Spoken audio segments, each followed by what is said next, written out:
So basically based on the qualities which are in the causal body and on the mind. So the physical body is actually just a projection of the mind.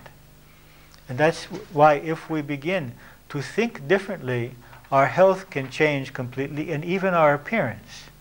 We can be appearing totally differently when our thought processes change.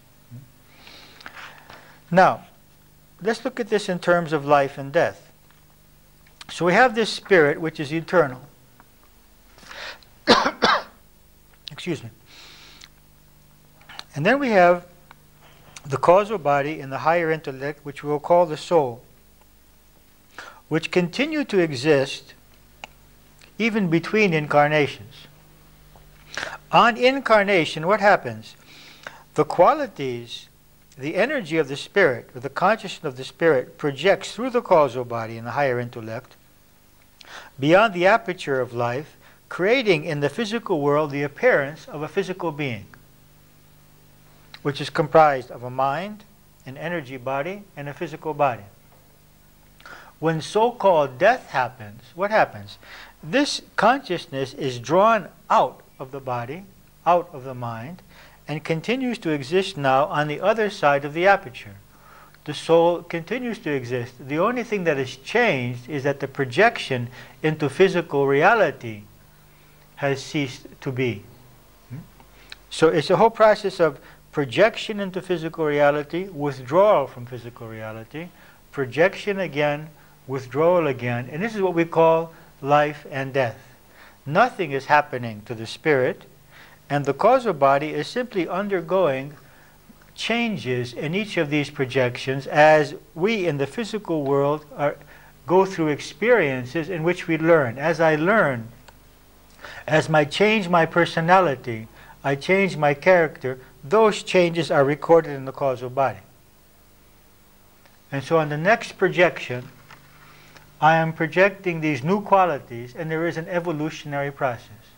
Of course, in the causal body, I still have qualities which I have developed in many past lives, so it's not a steady upward movement. I may have developed certain qualities now, but I still may have certain lessons stored in my causal body which have to be projected in a future lifetime. But we can see from this image, there's really no such thing as death. There is just simply the temporary projection of this consciousness into the physical world, and then the withdrawal of that consciousness from the physical vehicle. And that any qualities that we develop, any positive traits and any negative traits, are simply carried over because they're stored into the causal body.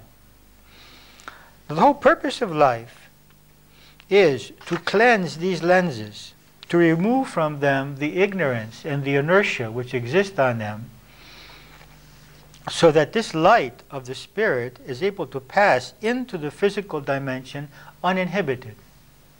An example of that is Christ. And we've had other beings who have been also to some degree examples. That is, that all of that power, that there was no inhibition to this power, so they were able to know, they were able to love unconditionally, they were able to do miracles, they had powers which most of us do not have, but all of those powers are latent within us because they are our spiritual essence. The only thing is that we have in our causal bodies and in our minds these various inhibitory factors which prevent us from being able to manifest. We don't have enough faith in ourselves or in the divine in order to manifest those powers. It's a simple matter of faith. We take, for example, here in some of the villages in northern Greece, where children are born into families where the parents are anastanaria. They are people who have learned from birth that they can walk on fire, on coals. And the children, being born into such families, are born into the thought form that we can walk on coals. And although the coals are very hot, and there's all these European scientists there measuring the coals and measuring the feet of the people, not being able to understand what is happening, these people are dancing on the coals, they're picking them up, they're putting them on their cheeks, they're happy. And so it's a matter of belief. Their thought form does not allow the coal to burn them. they firmly believe, at least on this specific day, that they are protected by St. Constantine and St. Eleni, and that they will not be burned. So it's all a matter of belief. Belief creates reality. So whatever beliefs are stored on these lenses, that is the reality that we create. I believe I'm a failure. I believe I am weak. I believe I'm physically weak. I believe I'm ill. I believe I cannot. I believe I'm unworthy. And if I believe all the opposite of those things, I create a comparative reality to what I believe. This is why it's very important, the transformation of the belief system. So we can see down below that the whole process is learning to observe what is on these lenses which is preventing us from creating a more positive reality, a happier reality, a more fulfilling reality, and making the according changes by through positive thinking, self-analysis, exercises, breathing, proper eating, meditation. There's techniques for purifying and strengthening these bodies.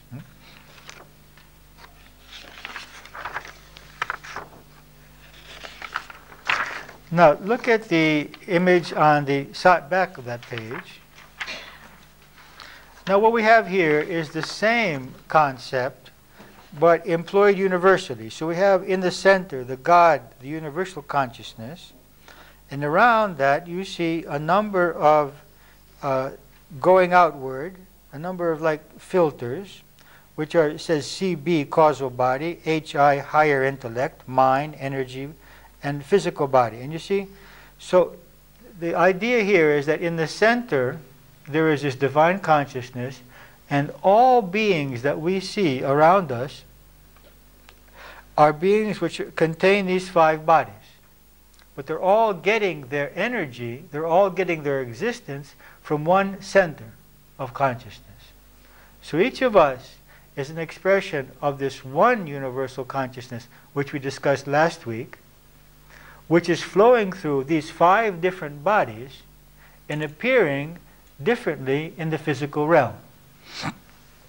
Now, what we tend to do is to judge people by their appearance, by their physical appearance, and by the appearance of their personality. The reality, however, is that behind that body and behind that personality, there is one consciousness. And at the level of consciousness, there is no difference between a child 2 years old and a person 80 years old. There's no difference between a retarded child and a professor of the university. There's no difference between a blind person and a person can see. There's no difference between a saint and a murderer. That is, consciousness is consciousness. It knows none of these differences. It is the life force behind all of these various manifestations. And that our purpose is eventually to be able to see all these beings with the same love and the same acceptance, regardless of religion, regardless of political beliefs, regardless of physical appearance, regardless of educational status or economic status or social status, even regardless of behavior.